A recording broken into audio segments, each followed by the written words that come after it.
오늘도 노트북 앞에 앉아 깜빡이는 커서와 마주하고 계신가요? 혹은 퇴근길 지하철에서 스마트폰을 넘기다가 하루가 다르게 쏟아지는 새로운 기술 소식을 보며 나만 빼고 세상이 너무 빨리 변하고 있다는 생각에 가슴 한구석이 서늘해지지는 않으셨나요? 예전에는 새로운 소식을 들으면 세상 참 좋아졌네 하고 감탄부터 나왔는데 요즘은 왠지 모를 한숨이 먼저 새어나오곤 합니다. 내가 10년 넘게 공들여 쌓아온 숙련도나 밤을 새워가며 고민하던 아이디어들이 단 몇 초 만에 매끄러운 결과물로 출력되는 걸 보면서 말이죠. 그럴 때면 문득 이런 의문이 듭니다. 내가 그동안 해온 노력은 대체 무엇이었을까? 앞으로 나는 무엇을 준비하며 살아야 할까? 우리가 느끼는 이 막연한 불안은 단순히 게으름이나 준비 부족 때문이 아닙니다. 사실 다른 방향으로 생각해보면 이건 우리가 무능해서가 아니라 우리가 믿어왔던 가치의 기준이 통째로 흔들리고 있기 때문에 발생하는 아주 자연스러운 혼란에 가깝습니다. 사실 주변을 둘러보면 우리만 이런 감정을 느끼는 게 아니라는 걸 금방 알 수 있습니다. 디자이너는 생성형 AI의 화려한 결과물 앞에서 자신의 미적 감각이 부정당하는 기분을 느끼고, 개발자는 코드를 짜주는 도구 앞에서 자신의 논리력이 쓸모없어질까봐 전전긍긍합니다.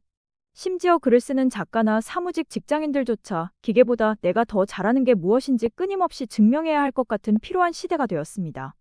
우리가 여기서 주목해야 할 지점은 우리가 느끼는 감정의 실체입니다. 인간은 심리학적으로 자신이 환경을 통제하고 있다는 느낌, 즉 통제감이 사라질 때 극도의 불안을 느낍니다.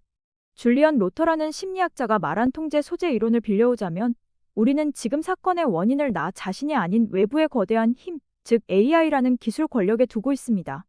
내가 아무리 열심히 해도 저 거대한 흐름을 이길 수 없다는 무력감이 우리를 지배하고 있는 것이죠.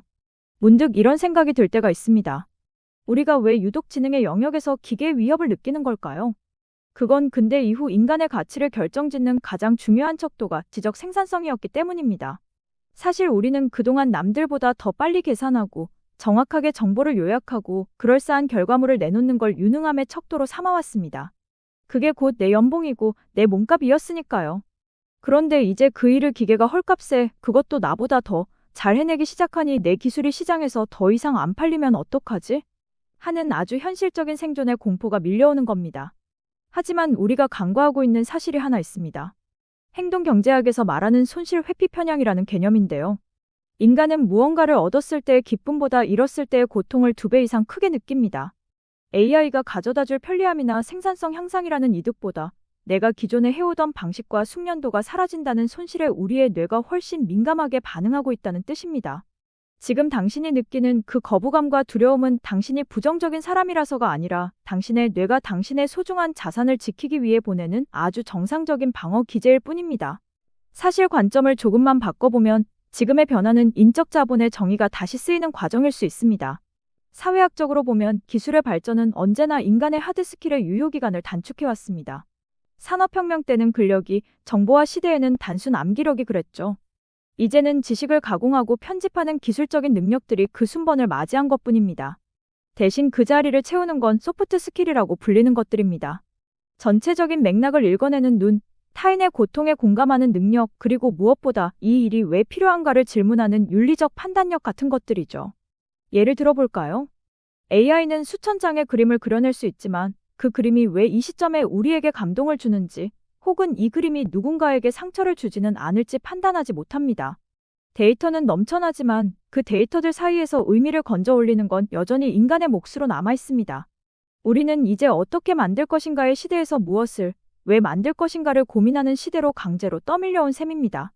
그런데 말이 쉽지, 당장 내 앞가림이 걱정되는 상황에서 이런 대화가 무슨 소용인가 싶을 수도 있습니다. 사실 우리를 진짜 미치게 만드는 건 노력해도 소용없을 것 같다는 그 기분이니까요. 내가 밤새워 배운 걸 AI는 1초 만에 해치우는 걸 볼 때 대체 난 이제 뭘 더 공부해야 먹고 살 수 있는 거지? 라는 근본적인 회의감이 우리를 가장 괴롭히는 겁니다. 솔직히 답이 안 보이는 문제죠. 그런데 우리가 이렇게 유독 힘든 건 단순히 세상이 변해서가 아니라 내가 할 수 있는 게 아무것도 없다는 무력감 때문일지도 모릅니다. 사실 심리학자들도 비슷한 이야기를 합니다. 우리가 바꿀 수 없는 외적 환경에만 매몰될 때 인간은 깊은 우울감을 느끼지만 아주 작은 것이라도 내가 스스로 결정하고 바꿀 수 있는 영역을 발견할 때 비로소 활기를 되찾는다고 말이죠. 관점을 이렇게 바꿔보면 어떨까요?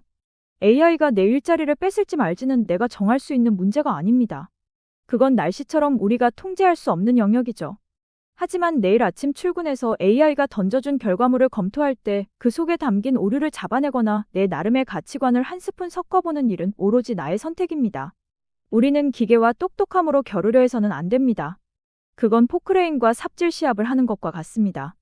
대신 우리는 안목을 기르는 연습을 해야 합니다.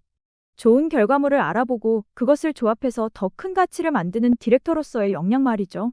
이것은 하루아침에 이루어지는 것이 아니라 내가 평소에 어떤 책을 읽고 어떤 사람과 대화하며 어떤 가치를 소중히 여기는지에 따라 서서히 쌓이는 근육과 같습니다. 사실 우리가 느끼는 이 혼란의 핵심은 속도에 있습니다. 변화가 너무 빠르니 적응할 시간도 슬퍼할 시간도 주어지지 않는 거죠. 하지만 긴 인류의 역사를 보면 기술이 인간을 소외시켰던 시기마다 인간은 늘 새로운 인간다움을 정의하며 살아남았습니다. 예전에는 글을 아는 것 자체가 대단한 권력이었지만 지금은 누구나 글을 씁니다. 대신 이제는 어떤 깊이 있는 생각을 담느냐가 중요해졌죠. AI 시대도 마찬가지일 겁니다. 기술이 평준화될수록 결국 마지막에 차이를 만드는 건 도구를 다루는 사람의 깊이와 철학이 될 것입니다. 그렇기에 지금 당장 무언가 대단한 기술을 배우지 못했다고 해서 자책할 필요가 없습니다. 오히려 지금 우리에게 필요한 건 거창한 공부가 아니라 내 일 속에서 기계가 절대 흉내낼 수 없는 나만의 흔적을 하나씩 발견해보는 일입니다. 아주 사소해도 상관없어요. 데이터는 맞다고 하지만 현장의 분위기를 읽고 이건 좀 아닌 것 같은데라고 제동을 거는 직관일 수도 있고 프로젝트의 성패를 떠나 동료들의 사기를 북돋아 끝까지 완주하게 만드는 리더십일 수도 있습니다.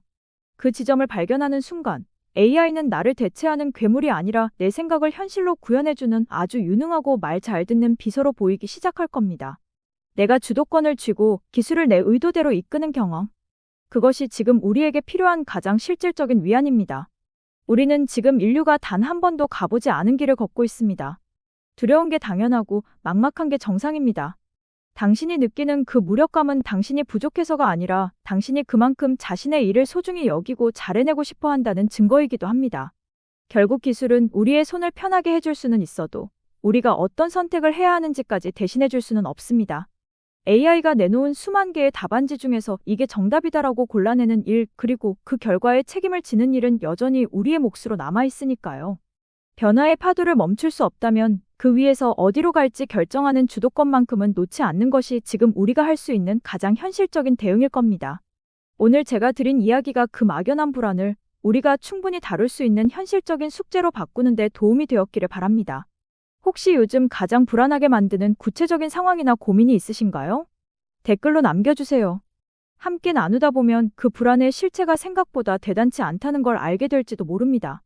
시청해주셔서 감사합니다.